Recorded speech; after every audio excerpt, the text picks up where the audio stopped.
샬롬. 여러분 잘 오셨습니다. 반갑습니다. 우리 앞뒤 옆분들과 샬롬으로 인사할까요? 샬롬, 샬롬. 네. 이기영 권사님 동생분하고 또 조카분이 오셨네요. 반갑습니다. 잘 오셨습니다. 네. 오늘 하나님 앞에 나온 우리 모두는 오늘 설교 제목처럼 우리 자손에게 진정한 역사를 알려서 역사의 주인이 하나님이심을 찬양하는 신수성가의 축복이 있기를 축원합니다. 지난주에 월요일에 차를 떠서 부발에 있는 블루핸즈로 실려갔습니다. 제가 차에게 독약을 먹여가지고 장염을 목요일까지 치료했는데요. 견적이 430만 원이 나와서 제가 깜짝 놀랐는데 상록이가 갑자기 나타나줘가지고 막 그분들하고 어떻게 잘 얘기를 해가지고 그걸 전체 갈지 않고 치료만 하는 걸로 해서 80만 원으로 다운을 해서 제가 얼마나 참 아들 하나 있어가지고 참 감사한지 거기다가 우리 마당에 BMW가 와서 서 있어요. 왜냐면 저희 차 대신에 이제 그 교통사고 당한 거를 처리하기 위해서 이제 그 기간만큼은 렌트를 할 수 있는데 상록이가 그냥 빌린 게 아니라 우리가 배기량하고 비슷한 걸 하다 보니까 BMW를 했어요. 그래서 제가 BMW를 타보는 또 시간을 가지게 되었는데요. 지금 상록이가 그 라섹 수술을 하고 있는 상황이어가지고 집에 좀 와 있고 쉬고 있는 상황에 이런 일들이 발생해서 눈도 안 보이는데 막 그 렌트를 카를 해줘 막 그 사람들하고 딜해. 그래서 참 그래도 한 명의 아들이 열의를 해줘서 정말 고맙고 감사한 마음이 듭니다. 그리고 오늘 나가실 때는 떡이 준비되어 있습니다. 가래떡인데요. 무슨 떡인가? 우리 남재현 집사님이 지난주에 그 영혼구원 예배 때도 발표하셨어요. 우리 유정이가 또 풀 장학생이 되어서 사립 중에서도 제일 비싸다는 그 연대 학비를 영원으로 만든 거 아니겠어요? 박수할까요? 너무나 감사합니다. 그래서 저희 기도팀은요, 우리 유정이 학비가 영원히 되기를 같이 기도하고 있습니다. 그래서 우리 유정이가 정말 공부 열심히 했어요. 그리고 너무나 자랑스럽고 또 사랑스럽습니다. 저희도 이렇게 기쁜데 유정이랑 그 가족들은 얼마나 더 기쁠까요? 근데 우리 유정이가 우리가 여기서 또 알아야 될 게 있어요. 유정이가 열심히 했어요. 그렇죠? 근데 유정이가 그렇게 열심히 할 수 있게 하나님이 힘 주셨구나. 그래서 우리는 이럴 때 어떻게 해야 돼요? 주님이 하셨어요. 그런데 바로 이 주님이 하셨어요. 이런 태도가 바로 예배라는 거예요. 예배가 따로 있는 것이 아니라 우리의 일상 속에서 항상 주님이 하신 것을 빨리 알아채는 거예요. 그리고 그냥 바로 그 자리에서 정말 주님이 하셨어요. 이렇게 주님께 엄지척 해드리는 거예요. 이게 예배예요. 다른 게 예배가 아니에요. 주님이 하셨어요 하는 그곳이 바로 예배의 장소입니다. 그리고 이것을 일주일 동안 모아가지고 주님이 하신 것을 서로 나누고 공유하는 자리가 어디예요? 목장 예배입니다. 그래서 목장 예배가 중요합니다. 그래서 저는 항상 이렇게 기도합니다. 우리 설성감리교회 목장이 성령 충만하게 하여 주옵소서. 때마다 일마다 주님을 경험한 우리 천국 가족이 함께 모여서 정말 주님을 높이고 주님이 하신 것을 무한 공감하고 나누는 성령 충만한 자리가 되게 하여 주옵소서. 이 기도를 저는 매일 빼지 않고 합니다. 그래서 이제는 저뿐만이 아니라 우리 목자님들을 비롯하고 또 우리 모든 성도님들이 꼭 목장 예배를 드리시기 전에 하나님 아버지 우리 목장이 성령 충만하게 해주세요 라고 꼭 기도하시기를 축복합니다. 그래서 먼저 목장에서 성령 충만함을 이렇게 누리고 이렇게 오늘 주일 자리에 나와서 모두 함께 우리 하나님 아버지가 하셨음을 찬양하고 기뻐하는 예배가 바로 오늘 공예배입니다. 그래서 이 공예배의 자리는요, 우리 하나님이 특별히 기뻐하는 예배입니다.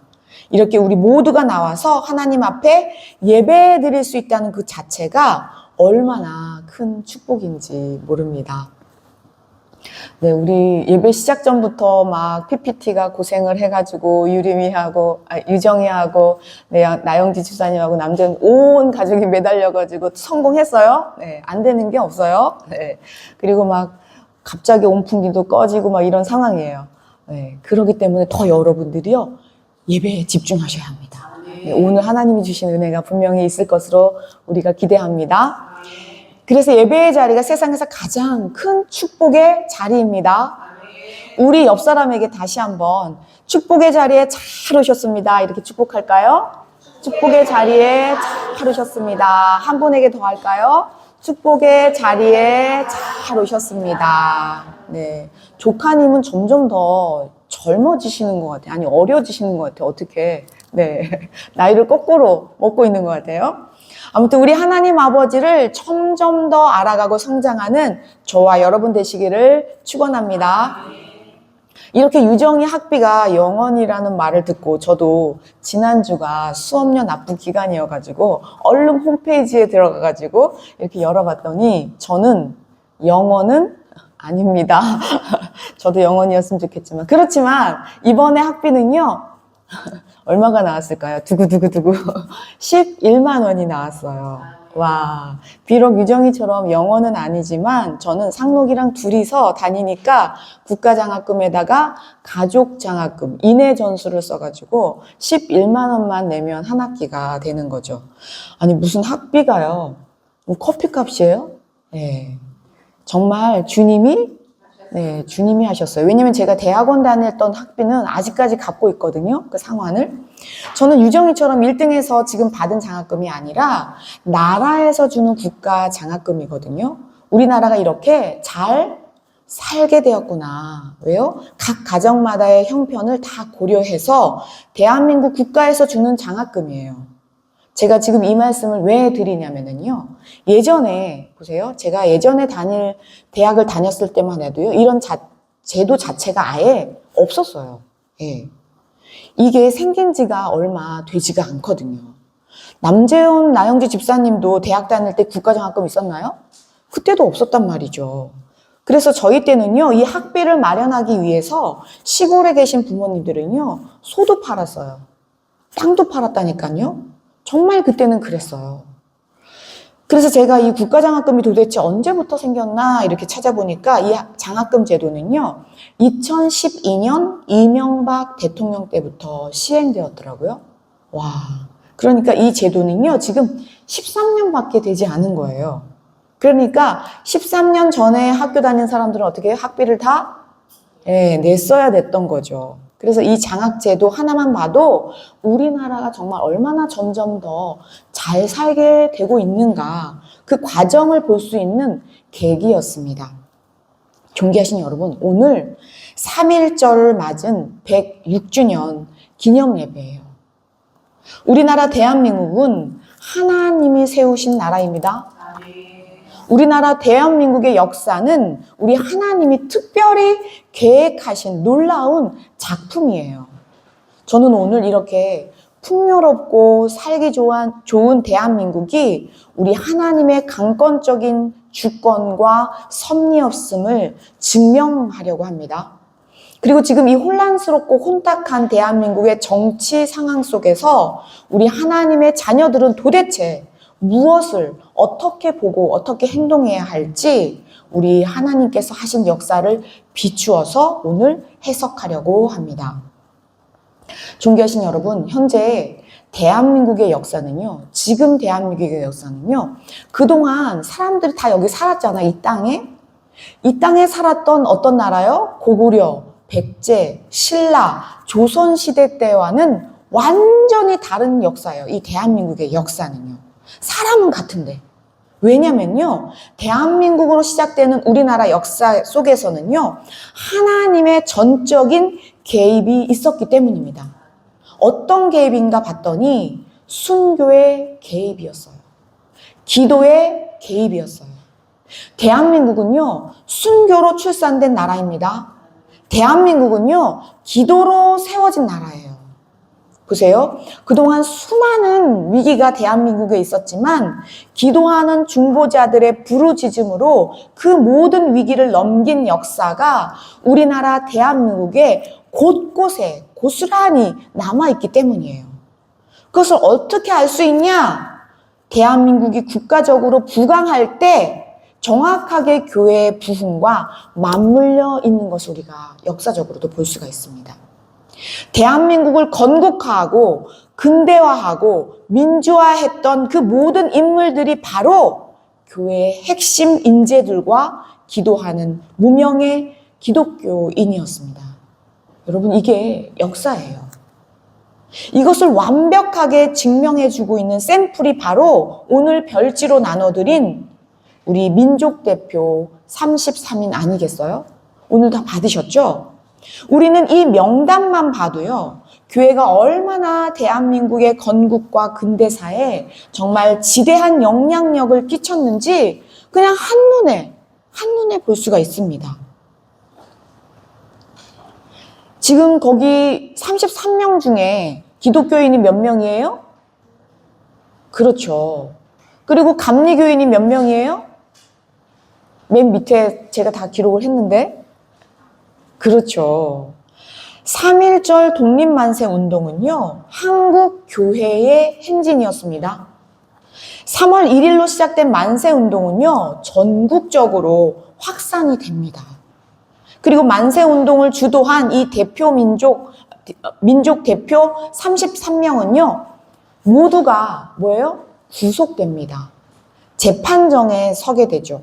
그러나 그 이후로도 만세 운동은요, 계속해서 발생했고요. 조선 총독부는 이를 강력하게 진압합니다. 여기서 당시의 공식 기록을 우리가 좀 봐야 합니다. 좀 볼까요? PPT를 볼게요. 네. 당시 공식 기록인데요. 참여 인원이 200만 명이 넘었어요. 네. 사망자가 몇 명이에요? 7,509명이에요. 체포는요? 46,948명이었어요. 아니, 그런데 보세요.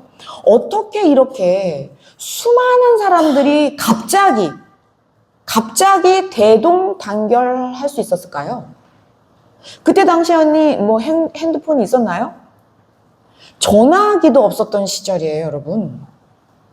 아니, 도대체 이 사람들이 어디서 이런 정보를 통해서 200만 명이나 넘게 모일 수가 있었을까요? 존귀하신 여러분, 또 그 당시에 흔들었던 태극기, 사람들의 손에 들려졌던 그 태극기, 도대체 어디서 났을까요? 여러분, 지금으로부터 몇 년 전이에요? 106년 전이라니까요. 1919년 당시를 한번 생각해 봐야 돼요, 우리는. 지금 복사기가 그때 있었어요? 복사기도 없고요. 아무 곳에서나 인쇄를 할 수도 없었죠. 그 당시에는 복사기는 고사하고요. 종이조차 구하기가 힘들었어요. 종이조차. 그 당시 한번 태극기를 보겠습니다. 그 당시의 태극기예요. 어디서 이렇게 많은 종이가 갑자기 생겨가지고 이런 태극기를 인쇄해서 사람들이 들고 나갈 수 있었냐고요. 존귀하신 여러분, 이 태극기를 비밀리에 인쇄하고 그것을 조직적으로 배포하고 전국으로 확산시킨 그 모든 배후에는 바로 교회가 있었습니다. 교회의 연합이었다는 거예요. 한두 사람으로서는 이 일을 감당할 수가 없었죠. 어떻게 한두 사람이 이 일을 했겠어요? 33인이 어떻게 했겠냐고요. 그런데 여기서 더 놀라운 사실이 숨어 있습니다. 예를 들어서 요즘 트럼프 대통령이 미국의 대통령이 됐다. 이거 우리가 어떻게 알죠? 그냥 TV만 틀면은 바로 나오잖아요. 그쵸? 지금 그냥 핸드폰만 열면 지금 윤석열 대통령이 감옥에 있다는 것을 우리는 안방에 앉아서도 보고 있는 세상 아니겠어요? 그러나 3.1절 당시 100년이 훨씬 넘었던 그 시대에 어떻게 이렇게 빠른 방송 매체가 있었나? 없었다라는 거죠. 지금 우리가 쓰고 있는 이 핸드폰 자체도요, 나온 지가 몇십 년 되지 않거든요. 그러니 100년 전에는 지금 카메라도 없고요, 복사기도 없고요, 종이도 없던 그런 시절이었어요. 존귀하신 여러분. 그런데 놀라운 것은요. 1919년 3월 1일에 만세운동이 펼쳐졌잖아요. 그런데요. 이것이요. 태평양을 건너서 미국에 있는 뉴욕 타임즈에요. 며칠 날에 실렸었냐면요. 3월 13일자 신문에 대서특필이 난 거예요. 불과 12일 만에 대서특필을 한 거죠. 이것은요. 엄청난 사건이에요. 놀라운 일이에요. 거의 빛의 속도로 간 거나 마찬가지예요. 그 당시로서는요. 그 당시에 전화도 없었고 카메라도 없었는데 어떻게 이렇게 빨리 미국뿐만이 아니라 AP연합통신회까지 어떻게 이 사실이 전달될 수 있었을까요? 보세요. 아무리 우리나라에서 큰 사건이 일어났다고 해요. 무슨 지진이 일어났다고 해요. 그런데요, 그것을 전달하지 않으면, 보도하지 않으면 아무도 알 수가 없죠. 이거를 누가 하나요? 그러니 3.1처럼 더더욱 그렇죠. 왜요? 엄청나게 적극적으로 이것을 보도하지 않잖아요.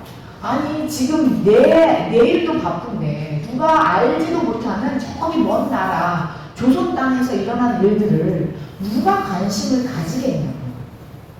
당시 우리나라는요 3.1 운동을 알릴 수 있는 방법과 길이 하나도 없었는데 어떻게 이렇게 빨리 전 세계에 보도가 될 수 있었냐고요. 그리고 또 일제가 이미 식민지로 삼고 있는 나라잖아요. 국민들이 다 나와서 만세를 불렀다 한들 과연 누가 그것을 알아줄 수 있었겠냐고요. 그런데 어떻게 이렇게 미국의 막강한 영향력을 가진 뉴욕타임즈 신문사에서 어떤 루트로 보도했길래 이렇게 대서특필을 해주었냐고. 존귀하신 여러분, 3.1 만세운동도 중요하지만요. 만약 이 사실을 전 세계에 알리지 않았다면 우리 만세운동은요. 그냥 물거품처럼 사라졌을 거예요. 이 만세 사건을 목숨 걸고 전달했기 때문에 오늘 역사의 기록에 남아있다는 거예요. 그래서 지금 100년이 지난 우리도 같이 기념할 수 있었던 거죠. 3.1 운동을 이렇게 이슈화하고 저렇게 빨리 미국뿐만이 아니라 전 세계에 퍼뜨린 것은 바로 우리나라에 복음을 전하러 들어왔었던 선교사들이었다는 거죠. 보세요. 당시 우리나라는요 먹고 살기가 힘든데 누가 카메라를 가지고 있겠냐고요.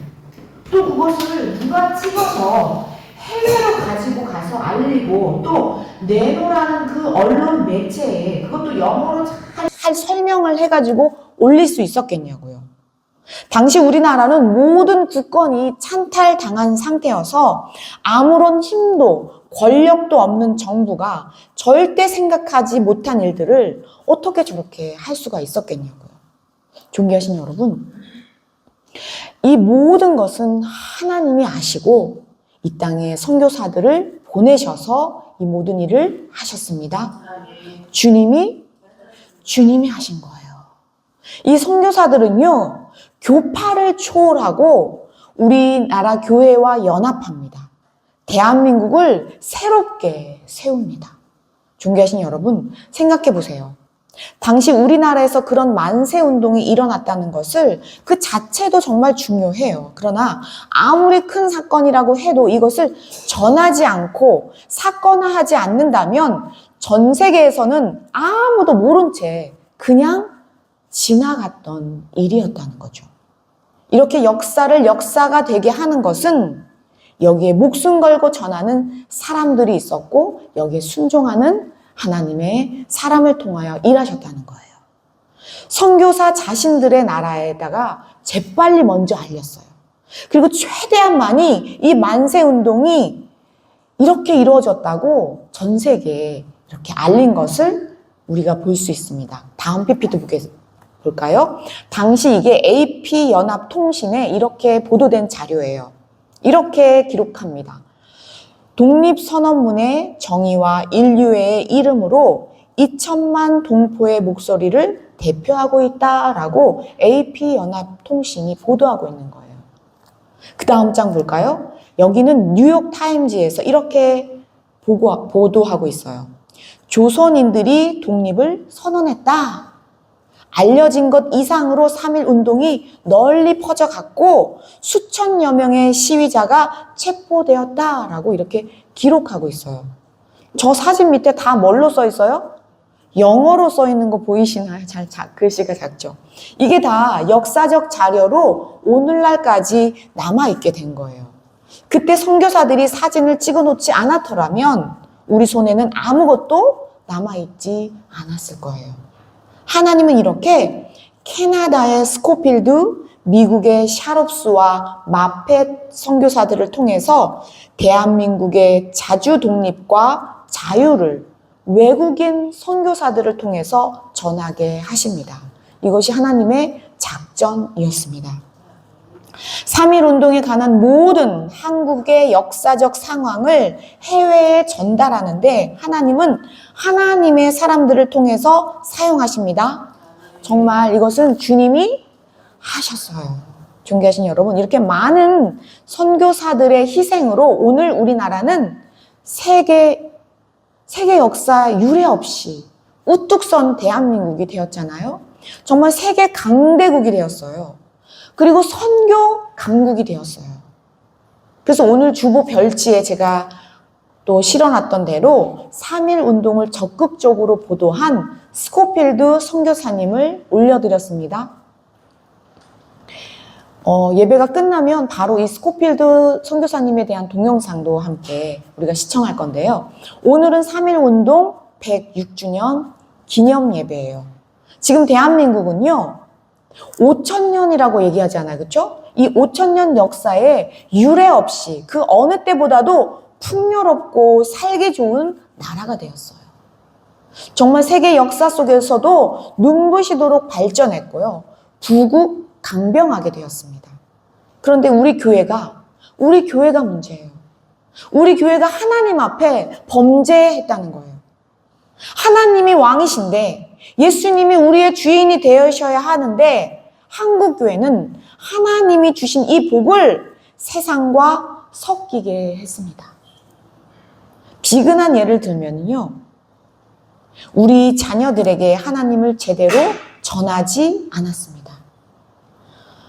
고등학생들만 되면은요, 교회보다는 입시 학원으로 아이들을 보냈어요. 예배를 먼저 우선 했어야 되는데 예수님 안에서 아이들이 꿈을 찾았어야 했는데 그저 내 자녀만큼은 잘 먹고 잘 살게 하고 싶어서 그저 좋은 대학, 좋은 직장을 우상 삼았다는 거예요. 그래서 아이들이 대학만 가면 교회를 다 떠나지 않았어요? 그래서 우리 다음 세대는 지금 우리와는 완전히 다른 세대가 되었던 것입니다. 그래서 교회는 지금이라도 깨어서 기도해야 합니다. 대한민국의 부국강병은 교회의 부흥에서 비롯되었기 때문에 지금 대한민국은 이 정체성 위기에 직면해 있는 상태에서 하나님 앞에 엎드려야 합니다. 어떤 설명이 오늘 필요가 없어요. 왜요? 오늘 강화문과 여의도를 보세요. 지금 우리가 서울하고 떨어져서 그렇지 서울은 정신없어요. 지금 두 파로 쫙 갈려져서 발 디딜 틈 없이 집회가 연속되고 있습니다. 우리 하나님은요, 질서의 영이세요. 거룩의 영이시거든요. 이렇게 두 패로 갈려지는 것을 하나님 원치 않으세요. 하나님은 이렇게 두 패로 갈려지게 하지 않으시는 분이시거든요. 성령님은요, 한 영이세요. 분열의 영은 하나님께로부터 나지 않았습니다. 그래서 우리는 오늘 다시 교회가 깨어서 말씀 앞에 앉아야 합니다. 기도 앞에 엎드려야 합니다. 현실이 급할수록, 이 상황이 어려울수록, 시대가 혼탁할수록 우리는 말씀 앞에 앉아야 합니다. 말씀이 일하시기 때문이에요. 그래서 오늘 본문을 제가 너무나 실수해가지고, 그 89장을 했는데, 죄송해요. 78장을 했어야 되는데 79장을 인쇄해가지고 제가 잘못했습니다. 제가 78장을 보시겠습니다. 78장, 죄송합니다. 시편 78편 1절이에요. 같이 읽어볼까요? 시작. 내 백성이여 내 율법을 아멘. 하나님은요, 하나님의 말씀을 먼저 들으라고 하십니다. 귀를 기울이라고 하십니다. 왜 말씀을 들어야 돼요? 하나님의 말씀이 생명이기 때문이에요. 그래서 먼저 말씀을 귀 기울여서 너희들이 청종해야 한다 라고 말씀하세요. 그리고 우리 하나님은요, 이 말씀을요, 듣기만 하는 것으로 끝나지 않고 반드시 전하라 라고 말씀하시는데요. 그 1순위가 누구예요? 우리 자손이라는 거예요. 우리 후손에게 먼저 전하라고 하십니다. 3절과 4절입니다. 같이 읽어보겠습니다. 시작. 이는 우리가 들어서 아는 바요 우리의 조상들이 우리에게 전한 바라. 우리가 이를 그들의 자손에게 숨기지 아니하고 여호와의 영예와 그의 능력과 그가 행하신 기이한 사적을 그에게 전하리로다. 네, 이거 우리가 맨날 하고 있는 거잖아요. 주님이 하셨습니다. 여호와의 영예와 그의 능력과 그가 행하신 기이한 사적을 누구에게요? 후대에게요. 주님이 하셨다라는 것을 누구에게요? 후대에게 먼저 전하라는 거예요.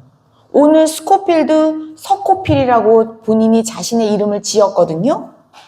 우리 선교사님처럼 우리도 전해야 하는 거예요. 그냥 우리가 있는 그 자리에서 내가 할 수 있는 힘껏 전해야 합니다. 그러나 그 첫 번째가 누구예요? 나의 자녀라는 거예요. 후손이라는 거예요. 그래서 오늘 설교 제목이 뭘까요? 오늘 설교 제목 읽어볼까요? 시작. 자손에게 아멘. 누구에게요? 자손에게 먼저요. 우리 하나님은요, 이렇게 계속해서 성경을 보면은요, 내 자손에게 알려라, 내 자손에게 알려라 계속 말씀하세요.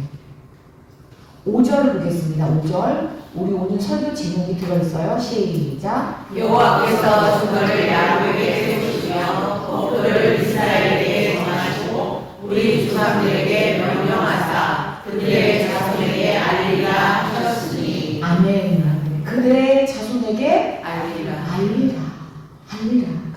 그런데 우리 하나님은요, 교육 전개세요. 그냥 자손에게 알리라고 하지 않으세요. 계속해서 그 자손과 그 후손, 그 자손과 그 자손, 그러니까 자손에게 알리라는 거예요. 그냥 내 밑에 있는 자손에게만 알리라는 것이 아니라 손주와 증손주, 그 아래 손주에게 계속해서 알리라는 거예요. 6절을 볼까요? 시작. 이는 그들로 그의 곧 태어날 자손에게 이를 알게 하고 그들은 일어나 그들의 자손에게 이르러서. 그렇죠. 지금 그들이 일어나면 또 그 자손에게, 그들이 일어나면 또 그 자손에게. 그래서 우리 옆 사람에게 좀 말해볼까요? 자손에게 알립시다. 자손에게 알립시다. 네. 김홍현 선생님 얼굴 표정이 좀 불편해 보이세요? 괜찮으세요? 그렇죠. 얼굴 표정이 너무 오늘 안 좋으세요. 예. 왜냐면은 진짜 꽃처럼 활짝 펴가지고 설교 시간에 말씀을 얼마나 열심히 받아들이시는데 오늘은 표정이 너무 안타까워서 무슨 일이 있는데 얼른 나으시길 축복합니다. 네. 얼마나 힘드세요. 지금 힘든 몸을 끌고 오셔가지고 지금 예배를 열심히 드리고 계세요. 하나님의 말씀은 절대 우리에게만 있는 것이 아니에요. 반드시 누구요? 반드시 자손에게 가라는 거예요. 그냥 자손이에요? 손입니다. 자손 만대가 믿음의 후손 되기를 축원합니다.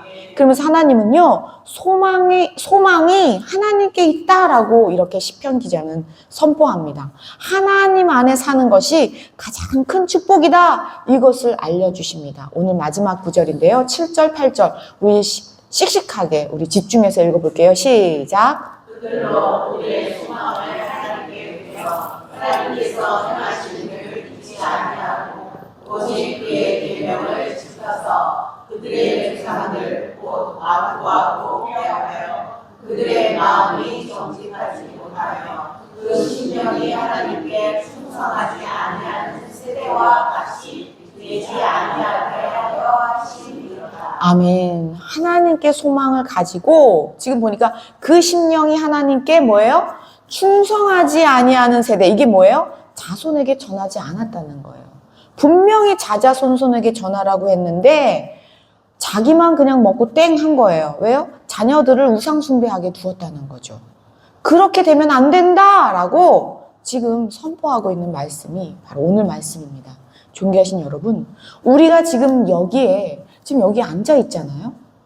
이것은요, 거역할 수 없는 실제예요. 이게 실제잖아요. 지금 내가 여기 있다는 거. 그러면 지금 나는 하나님의 자녀로서 도대체 무엇을 하고 있는가? 여러분, 돌이켜 보셔야 됩니다. 나 자신에 대한 정체성을 제대로 우리가 알지 못하면은요, 우리는 세월을 누수하게 됩니다. 내가 살아왔던 것을 한번 돌아보셔야 합니다. 왜요? 우리는 다 죽어요. 그런데 예수님이요, 죽지 않는다, 영원히 산다 하십니다. 보세요. 이 세상에는요, 죽었다가 간혹 살아난 사람이 있어요. 그렇죠? 그런데 그 사람은 다시 어떻게 돼요? 다시 죽었어요. 오직 예수님만이요, 다시 살아나셨는데 다시 죽지 않으셨을 뿐만 아니라 승천하셨습니다. 잠자는 자들의 첫 열매가 되셨습니다. 그것을 우리에게 직접 보여주셨어요. 기독교는요, 이 죽음을 뚫고요, 이 땅에서의 죽음이 끝이 아니구나, 그것을 깨닫고 알게 되고 보았기 때문에 세워진 진리입니다. 기독교는요, 종교가 아니에요, 여러분. 그렇기 때문에 기독교를 종교에 넣지 말아야 돼요. 종교는 오히려 하나님을 거스르는 거예요. 세상에 아무런 종교도 생명이 없습니다. 오직 예수님만이 생명 되십니다. 그것을 친히 보여준 사건이 이 모든 성경의 기록 아니겠어요? 역사도 그것을 증명하고 있잖아요. BC와 AD로 나눌 때 그 BC와 AD의 그 기준이 누구예요? 예수님이시잖아요. 그것을 한두 명이 봐서 이렇게 결정됐을까요? 그냥 정치 세력이 이렇게 만든 걸까요? 하나님의 주권입니다. 그래서 우리가 해야 할 것은 기독교는 종교가 아니라는 거예요. 죽는데, 사람이 다 죽는데 그 죽음으로 끝나지 않고 예수님처럼 다시 산다. 이것이 진리입니다. 지금 여기에 앉아있는 이 생명이 생명을 낳았기 때문에 우리 자손이 있는 거 아니에요? 그렇기 때문에 우리 하나님은요, 먼저 그 자손에게 이 생명을 전하라고 하시는 거예요. 오늘 설교 제목처럼 먼저 자손에게 알리라고 하십니다. 우리는 다 분명히 육체는 죽습니다. 그러나 죽지 않는다, 영생한다, 이것을 말해줘야 되는 거예요. 이것을 알려줘야 됩니다, 여러분. 그런데 영생이 우리 눈에 보이지 않잖아요? 죽은 다음도 우리가 알 수 없잖아요? 그 예수님이 죽었다 살아서 승천하셨대? 거짓말 같아요. 지금요, 죄가 왕노릇한 이 땅이기 때문에 예수님의 이 진리를요, 믿기가 힘든 구조 속에 있다는 거예요. 그래서 시편은 더더욱 누구에게요? 자손에게라도 알려라.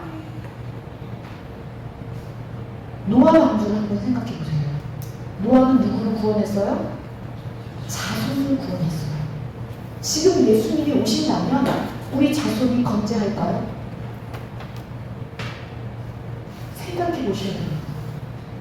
존귀하신 여러분, 이번 주 수요일은 사순절의 시작인 제 수요일이에요. 지난주에 이미 다 나눠드렸어요.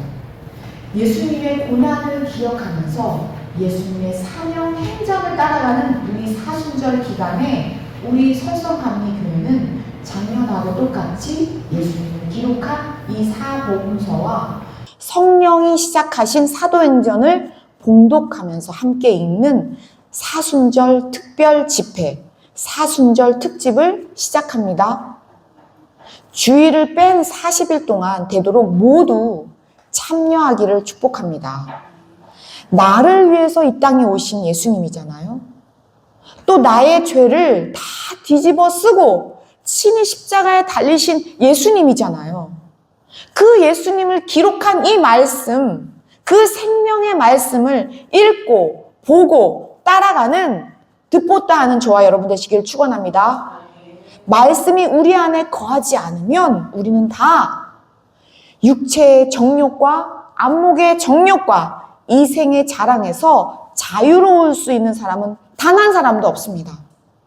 말씀을 붙들고 듣보다 하여서 이 악하고 음란한 세대에 빛이 되고 이 혼탁하고 어지러운 정치 속에서 참 길을 내시는 우리 예수님을 진심과 전심으로 따라가는 저와 여러분이 되시기를 축원합니다. 기도하고 우리 스코필드 선교사님 동영상을 보고 광고 있겠습니다. 하나님 아버지, 어제가 3.1절 100주년, 106주년 기념일이었습니다. 100년이 지나서 너무나 까마득한 먼 옛날 같습니다. 그러나 하나님은 1000년을 하루처럼 우리 대한민국을 사랑하셨습니다. 하나님의 계획을 가지고 대한민국을 고구려, 신라, 백제, 조선과 다른 나라로 우뚝 세워주셨습니다. 대한민국은 기도로 세워졌고 대한민국은 순교의 피로 세워진 줄 우리가 알게 하여 주옵소서. 그래서 다시 이 대한민국이 혼돈과 혼란한 이 민족적인 이 상처와 어려움 가운데 하나님 아버지 반복하고 있는 정치의 그 핵심 중앙에서 기도하게 하여 주옵소서. 다시 말씀 붙들게 하여 주옵소서. 다시 하나님 앞으로 돌아가는 우리 대한민국의 교회가 되게 하여 주옵소서. 회개함으로 다시 돌이킴으로 주님이 기뻐하시는 나라, 주님이 다시 세우시는 나라, 부강한 나라, 축복의 나라, 복음 강국 되게 하여 주옵소서. 이 모든 것을 주 예수 그리스도의 이름으로 감사드리며 기도하였습니다. 아멘.